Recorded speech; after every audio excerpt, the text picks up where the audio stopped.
ఏం చేస్తున్నావా? ఏడికి పోలా ఈరోజా? ఎండలు ఎక్కువ ఉన్నాయా?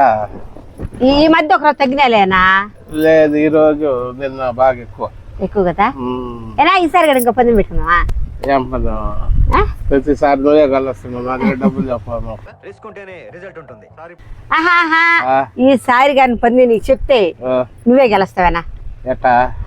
అంత చిన్న పందెం నువ్వే గెలుస్తావు కావాలంటే. నా దగ్గర అంత డబ్బులు కాదేనా? 500 అట్లా బెళ్ళా తక్కువ పెట్టుకున్నావు, నీకే వస్తాయి. ఎవరిదా నువ్వు డబ్బులు వచ్చేటప్పుడు ఎక్కువ పందెం పెట్టుకోవట్లా. ఎంత కొట్టాలి?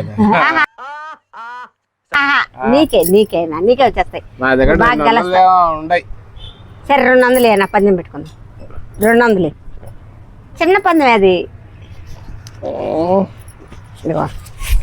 నీ కాడే పెట్టుకో, నువ్వే గెలుస్తావు కదా. ఇదిగో నీ 200 నా 200 400 నువ్వే గెలుస్తావు. నేనేం గెలవనులే ఈరోజు. పట్టుకోలే, గాలికి ఎగిరిపోతాయి. నువ్వే గెలుస్తావు ఈరోజేనా? మనం కాయ ఉంటుందా, ఏ కాయ అయినా, మామిడికాయ అయినా, చింతకాయ, ఏదైనా ఏ కాయ అయినా తింటాం మనమా? తింటా. ఏ కాయ అయినా, ఏ కాయనా తింటా. అయినా బాగా ఆలోచించుకోవచ్చు. నేనైతే ఒక కాయ తినమని చెప్తా. ఏ కాయనా తింటామ్మా.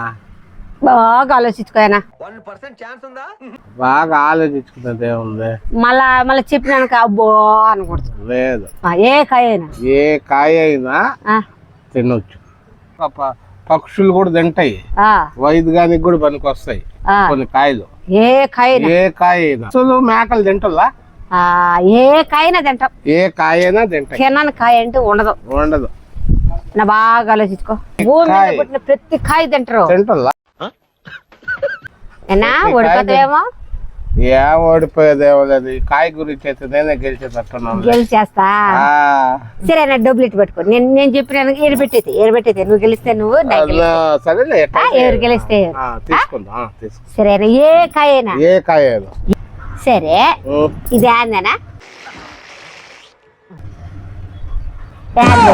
అబ్బా ముట్టకాయ అది తినరు కదా. దెబ్బ కొట్టా చాలమ్మా. 200 నాకు 400 వచ్చింది.